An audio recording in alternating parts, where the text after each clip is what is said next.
stuck. Picked up in a neighborhood here, as you can see. That was one thing that Bandy always talked about, was picking up cars. You have to come to neighborhoods. That's why I'm glad this is two vehicles, one pick, one drop. So at least I only have to come in the neighborhood one time to pick it up, and probably neighborhood one time to drop it off. So, but I was able. Everybody's at work, so the streets aren't too crowded. So I was able to get in, and get out pretty easy. Backed up, turned around. So let's start toward the house. See you guys. Hey, what's up, guys? Here in Fernley, Nevada, off I-80. Knocking out a reset. I'm gonna be able to leave by 4:30 in the morning. So we got here at like 6 yesterday. It's hot today, but here's our load. We got Subaru and a Dodge Ram. One pick, one drop, California, North Carolina.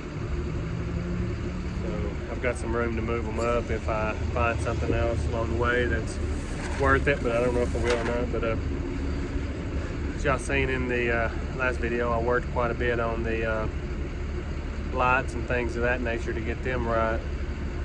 So one thing I just wanted to touch on was I used all the wire I had, so made sure I bought some more wire.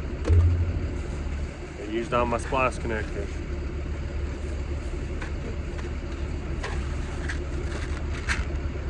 Bought some more splice connectors. I used all my 10 amp fuses. I bought some more 10 amp fuses. And then, as I wired up, my trailer brakes quit working because I put the new battery on here, but the battery went dead. As I got to researching, there was no way, it wasn't charging the battery. So I've got my power to my winch. I'll show you here. This always stayed unhooked, and I just plugged it up when I was using the winch. So now what I've done is I came inside where my electric brake box is, or the hydraulic motor for the brakes, and where all the wiring comes together. Well, that's also where all the wiring for the winch is. So I just jumped off one of the lugs that stayed hot when I plugged the winch in over to the battery. So while that's plugged in, charges the battery. And I can charge it up and then unplug that for a day or two, just to be safe. And my battery, as it goes down, then I'll just plug it back up, or I can just leave it plugged up. It's no big deal. But as I was doing that, I realized something like this that I didn't have on the truck would come in handy, because right now I just got the wires just twisted around the lug and then screwed down. So I'm going to change it over to these. So as you, hold on a second.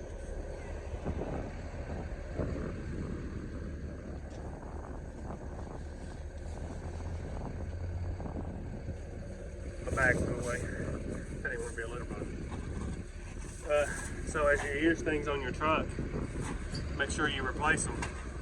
Because if you don't, then you'll be in a pinch, like, sitting at the Loves. Well, if you're at the Loves, I guess it would be alright, because you could buy something in there overly priced. But, if you stop at a rest area or a truck parking spot and then realize your lights aren't working, and you start working on them and you didn't replenish your supplies, then you put yourself in a pickle.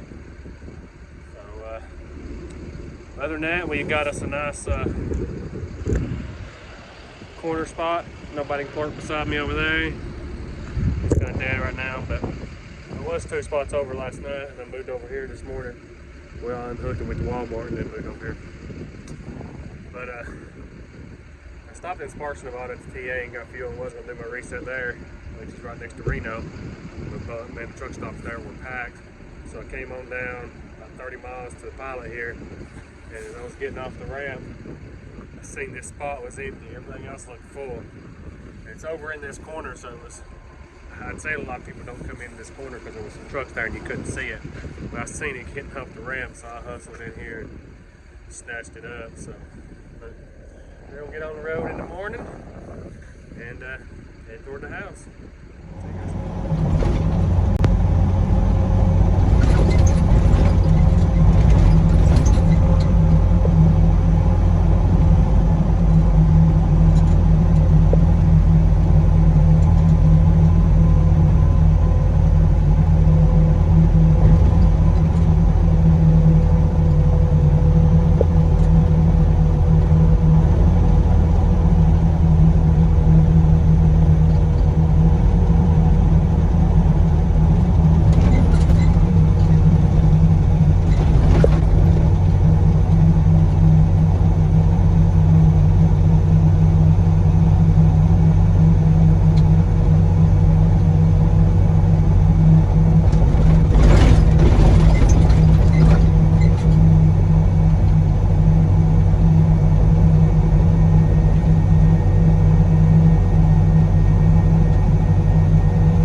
Much nicer coming across with cars on here than campers. Don't feel none of the wind. Just not looking at the grass and stuff. It doesn't look too windy today, so temperature's about 90. It's not a bad day at all. Not a bad day at all. Pretty day. Very beautiful. It's 5:30. We're trying to get up here to the pilot at Rock Springs. So we should be there in about 10 minutes. And we're going to call it a night there. And, start back at it in the morning. See you guys. Yeah, just got pulled over here now. I run Drivewise. And coming up on the scale, got the bypass on my Drivewise. As soon as I went by the scale, I seen him come out and jump in the car. I was like, yeah, he's gonna pull me over. And sure enough, he runs up here and pulls me over, comes up and says, hey buddy, you didn't come into the weigh station. I wasn't recording because the Drivewise is on my phone. So I had the, I should have recorded on my iPad, but I already had the Drivewise pulled up on my phone. And I handed it to him. He looked at it. He said, huh. He said, are you running under another company or anything? I was like, no, it's all under Horizon Transport. He's like, well, it didn't show up on the screen. And I showed it to him. He looked at it. He said, Brandon 108. He's like, it said bypass. He's like, okay, you're good to go. Gave me my phone back and left. So yeah, I knew he was coming to pull me over as soon as I seen him come out. As soon as I seen him come out of the scale house. But he was real cool about it. He gave me my phone back. I figured even after he pulled me over, he would still be like, well, I'm still going to do an inspection. But he wasn't. He just gave it right back to me and said, okay, well, have a good one. He said he had another one that came up earlier that didn't show up either. But yeah, so as soon as I went by, I looked over and I seen him going out and using his vehicle. I was like, yep, he's pulling me over. But hey, running Drivewise and gave me the bypass, so I'm good to go. Hey guys, stop for the night. I've already showered, but I thought I'd jump out and show you what all we had on the trailer. We're on I-74 headed toward Indy. Coming out of it, we're still in Illinois right now, headed toward Indianapolis. Shoot down over to Cincinnati and then head south toward the house. Might ask, why are you going that way? Well, as you know, I seen earlier, I was in Nevada. I chose not to go the lower route, come back across 80. And somebody lives like a mile away from me called and said, hey, where you at? And I said, I'm, out west, headed back toward the house. Well, you gonna be coming through Iowa? Yeah, in fact I am. I got something for you to pick up for me. So I picked up the car and the truck. So this old farm-all tractor. So don't tell on me. That's all on me if anything happens to that. So but yeah, so couldn't pass it up. I was coming right by there, so I grabbed it up for them. And like I said, that's going to the house. I'm only about 7.5 hours from the house. I'll drop that off to him tomorrow, and then Monday we're going to head and drop off the car and the truck in North Carolina. I'm going to jump in here and watch the TV and chill out for the night, and I'll talk to you guys later. What's up, guys? As you can see, I don't, well, you can't see, but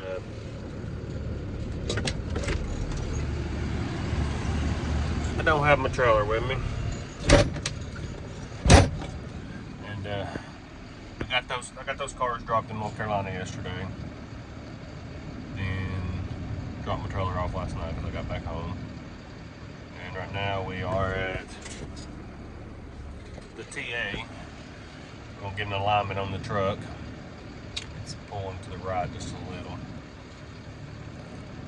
So we're gonna get the alignment done on the truck. We're next in line here. As soon as they get done with that one, they're doing alignment on. And been looking at some cars on Central Dispatch. Not a lot on there, but got a load to pick up in Indiana tomorrow. It's going back down to Johnson City, so that'll be in another video. Or it might end up in this one, I don't know. So, but yeah, so that's what it is. So we'll do a breakdown probably in the next video on this trip to see the difference in how I normally run and what doing the long trip was like that. So, but that's it. I'm gonna jump off here and just wait on them to get me in, and I'll see you guys in the next one. Just a quick update. Didn't get the alignment done today. They brought it in when they were hooking everything up. I guess back toward the rear end there's like a torsion bar or something. Can't remember the exact name of it, but the bushings in it are pretty shot. They showed it to me, so we're going to try to get one today, but it wouldn't be here until tomorrow. So, since I only live about 15 minutes from the TA, they're going to order the part. I'm going to go ahead and go do my load to Johnson City, which will put me back up early on Friday, and then the part will already be there, and I'll go there Friday and finish and do the alignment and get that part replaced and all that. So that was just a quick update to the alignment there, so we'll get that knocked out hopefully at the end of the week. See you guys.